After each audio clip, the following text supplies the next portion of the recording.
ನಿಮ್ಮ ಹಳೆ ಒಡವೆನ ಅಧಿಕ ಬೆಲೆಗೆ ಮಾರಬೇಕೆ? ಅಟಿಕಾಗೆ ಕಾಲ್ ಮಾಡಿ 8803000300. Attica gold company.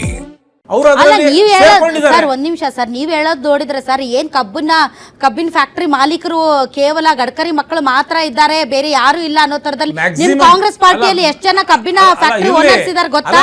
ಯಾರ್ಯಾರ ಫ್ಯಾಕ್ಟರಿಯಲ್ಲಿ ಎಷ್ಟೆಷ್ಟು ಎಥನಾಲ್ ಅನ್ನ ಪ್ರೊಡ್ಯೂಸ್ ಮಾಡ್ತಾರೆ ಅಂತ ಗೊತ್ತಾ? ಸರ್ ನೀವು ಮಾತಾಡುವಾಗ ಒಂದು ಬಟ್ಟ ಆ ಕಡೆ ತೋರಿಸ್ಬೇಕಾದ್ರೆ ಇನ್ನ ನಾಲ್ಕು ಬಟ್ಟೆ ನಿಮ್ಮ ಹತ್ರನೇ ಇರುತ್ತೆ. ವಾಟ್ ಎವರ್ ಮೇಜರ್ ಸರ್ ನಮ್ ಕರ್ನಾಟಕದಲ್ಲಿ ಇವತ್ತು ಅವ್ರ ಮಕ್ಕಳೇ ಮಾಡ್ತಾ ಇರುವಂತದ್ದು. ಆಮೇಲೆ ನೇರವಾಗಿ ಅವ್ರಿಗೆ ನೋಡಿ, ನೇರವಾಗಿ ಅವ್ರಿಗೆ ಸಹಾಯ ಮಾಡೋ ರೀತಿನಲ್ಲಿ ಇದು ನಡೀತಾ ಇರೋದು ನೋಡಿದ್ರೆ ಎಲ್ಲೋ ಒಂದ್ ಕಡೆ ವ್ಯವಸ್ಥಿತವಾಗಿ ಈ ದೇಶದ ಜನರ ಜೇಬನ್ನ ಇರ್ಷಾದ್ ಅವರೇ, ಕಾಂಗ್ರೆಸ್ ಪಾರ್ಟಿಯ ಎಷ್ಟು ಜನ ಪೊಲಿಟಿಷಿಯನ್ಸ್ ಸಚಿವರುಗಳು ಸೇರಿದಂತೆ ಮಾಜಿ ಸಚಿವರುಗಳ ಕಬ್ಬಿನ ಫ್ಯಾಕ್ಟರಿಗಳೆಲ್ಲ ಎಥನಾಲ್ ಪ್ರೊಡ್ಯೂಸ್ ಪೊಲಿಟಿಷಿಯನ್ಸ್ಗೆ ಹೆಲ್ಪ್ ಆಗೋ ನಿಟ್ಟಿನಲ್ಲಿ ಮಾಡ್ತಾ ಇದ್ದಾರೆ. ಪೊಲಿಟಿಷಿಯನ್ಸ್ಗೆ ಹೆಲ್ಪ್ ಆಗುತ್ತೋ ಇಲ್ಲೋ ಗೊತ್ತಿಲ್ಲ, ಗಡ್ಕರಿ ಅವರಿಗೆ ಗಡ್ಕರಿ ಮಕ್ಕಳು ಮಾತ್ರ ಅಲ್ಲ ರೀ, ಎಲ್ಲರೂ ಇದ್ದಾರೆ ಅಂದ್ರೆ ಬರೀ ಗಡ್ಕರಿ ಮಕ್ಕಳಿಗೆ ಅನ್ವಯ ಆಗುತ್ತಾ? ಮೇಜರ್ ಪಾರ್ಟ್ ಅವ್ರದ್ದು. ಮೇಜರ್ ಪಾರ್ಟ್ ಏನು? ಅಲ್ಲ ರೀ, ಇವತ್ತು ಎಲ್ಲ ನೋಡಿ, ಎಲ್ಲ ಇವತ್ತು ನಿಯಮಗಳನ್ನ ಗಾಳಿಗೆ ತೂರಿ ಅವ್ರು ಮಾಡ್ತಾ ಇರುವಂತದ್ದು ನೋಡಿದ್ರೆ ಎಲ್ಲೋ ಒಂದ್ ಕಡೆ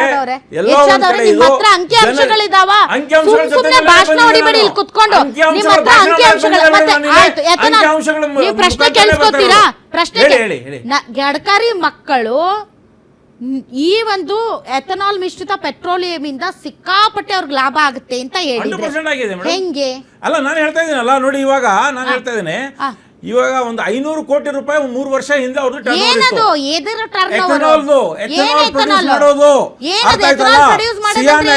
ಸಿಯಾನ್ ಅಗ್ರೋ ಲಿಮಿಟೆಡ್ ಮತ್ತು ಮಾನಸ ಅಗ್ರೋ ಲಿಮಿಟೆಡ್ ಎರಡು ಫ್ಯಾಕ್ಟರಿಗಳು. ಯಾವ ಫ್ಯಾಕ್ಟರಿ? ಎಥನಾಲ್ ಪ್ರೊಡ್ಯೂಸ್ ಮಾಡುವಂತ ಫ್ಯಾಕ್ಟರಿಗಳು. ಕಬ್ಬು ಫ್ಯಾಕ್ಟರಿಗಳ ಎಥನಾಲ್ ಪ್ರೊಡ್ಯೂಸ್ ಮಾಡೋದು.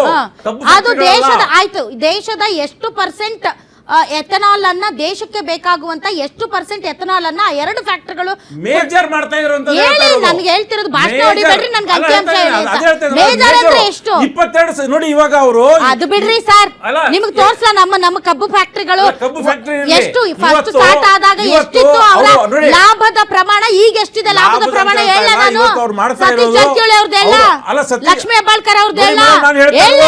ಒಂದ್ ನಿಮಿಷ, ಅದಲ್ಲ ಸುಮಾರು ಜನ ಕಬ್ಬಿನ ಲೆಕ್ಕಾಚಾರ ಶುಗರ್ ಅನ್ನ ಪ್ರೊಡ್ಯೂಸ್ ಮಾಡ್ತಾ ಇದ್ದಾರೆ. ಹೇಳ್ರಿ ಸಾಹೇಬ್ರೆ, ಎಷ್ಟು ಪರ್ಸೆಂಟೇಜ್ ನೋಡಿ ಇವತ್ತು ನಾನು ಹೇಳ್ತಾ ಇರೋದು 22,000 ಕೋಟಿ ಅಲ್ಲ ರೀ.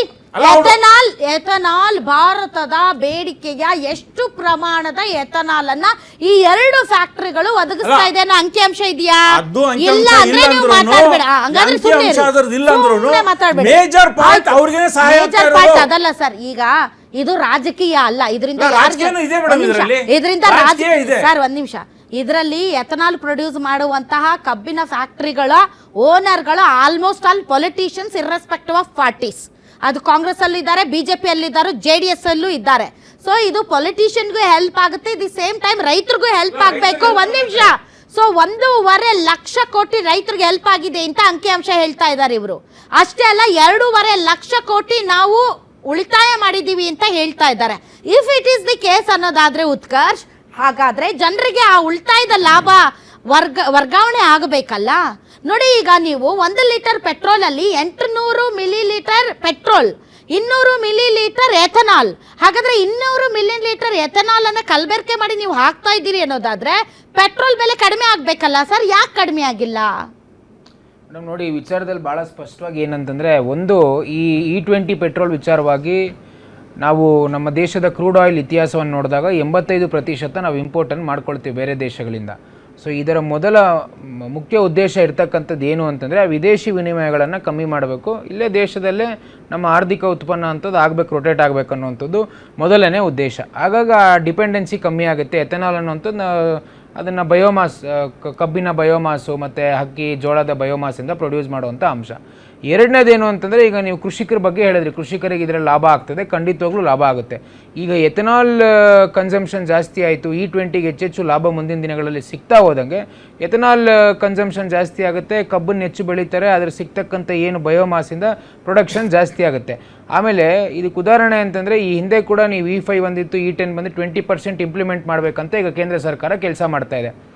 ಭಾಳ ಸ್ಪಷ್ಟವಾಗಿ ಉತ್ತರ ಪ್ರದೇಶ ಮತ್ತು ಬಿಹಾರದ ರೈತರಿಗೆ ಇದೇ ಪಾಲಿಸಿ 45,000 ಕೋಟಿ ಅಲ್ಲಿನ ರೈತರಿಗೆ ಲಾಭ ಆಗಿರೋವಂಥದ್ದು ಕೂಡ ಉತ್ತರ ಪ್ರದೇಶ ಸರ್ಕಾರದ ಅಂಕಿಅಂಶಗಳು ಹೇಳೋವಂಥದ್ದು.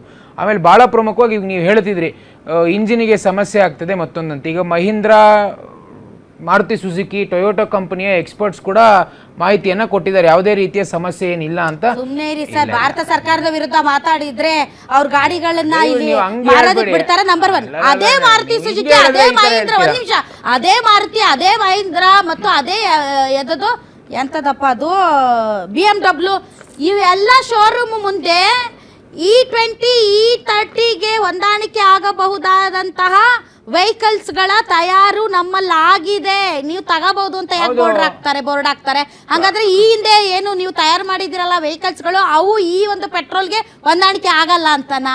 ಅಲ್ಲೇ ಇದೆ 2023 ಆದ್ಮೇಲೆ ಬಂದಿರತಕ್ಕಂತ ವೆಹಿಕಲ್ಸ್ E20 ಕಾಂಪ್ಲೈಂಟ್, ಅಲ್ಲಿ ಯಾವ ಇದಿಲ್ಲ. ಹಾಗಾಗಿ ನೋಡಿ, ಅಲ್ಲಲ್ಲ, ಆಮೇಲೆ ಈ E20 ಒಂದ್ ನಿಮಿಷ ಕೇಳಿ ಮೇಡಮ್, ನೀವು ಅರ್ಧ ಗಂಟೆ ಆಮೇಲೆ ಬಿಜೆಪಿ ಅವ್ರಿಗೆ ಅವಕಾಶ ಕೊಡ್ತೀರಾ?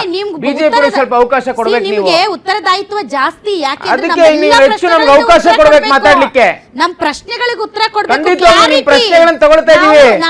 E20 ಅನ್ನ ತರಬೇಕು ಅಂದ್ರೆ ಕೇಳಿ ಮೇಡಮ್, E20 ಅನ್ನ ತರಬೇಕಂದ್ರೆ ಸಿಯಾಮ್ ಸಂಸ್ಥೆ, ಅಖಿಲ ಭಾರತ ವಾಹನಗಳ ತಯಾರುವಂತ ಸಂಘ ಎಲ್ಲವೂ ನಮಗೆ ಲೈಸೆನ್ಸ್ ಅನ್ನ ಅವಕಾಶವನ್ನು ಮಾಡಿಕೊಟ್ರೆ ಮಾತ್ರ E20 ನಾವು ತರ್ಲಿಕ್ಕಾಗುತ್ತೆ.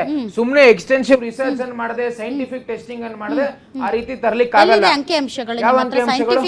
ಸೈಂಟಿಫಿಕ್ ಆಗಿ ಇಲ್ಲ, ವಾಹನಗಳಿಗೆ ತೊಂದರೆ ಆಗೋದಿಲ್ಲ, ಮೈಲೇಜ್ ಕಡಿಮೆ ಆಗೋದಿಲ್ಲ ಅನ್ನೋದಕ್ಕೆ ಸಂಬಂಧಪಟ್ಟಂತೆ ಸೈಂಟಿಫಿಕ್ ಇಲ್ಲೇ ಕೊಡ್ತೀನಲ್ಲ, ಡೇಟಾನೇ ಕೊಡ್ತೀನಿ. ಎಲ್ಲಿ? ನ್ಯೂಸ್ ಪೇಪರ್ ಅಲ್ಲಿ ಬಂದಿರತಕ್ಕಂಥದ್ದು ಏನಂತ ನೋಡಿ. ಎಥೆನಾಲ್ ಮಿಶ್ರಣದ ಮುಖ್ಯ ಇದು ಯಾವುದು, ಒಂದ್ ನಿಮಿಷ,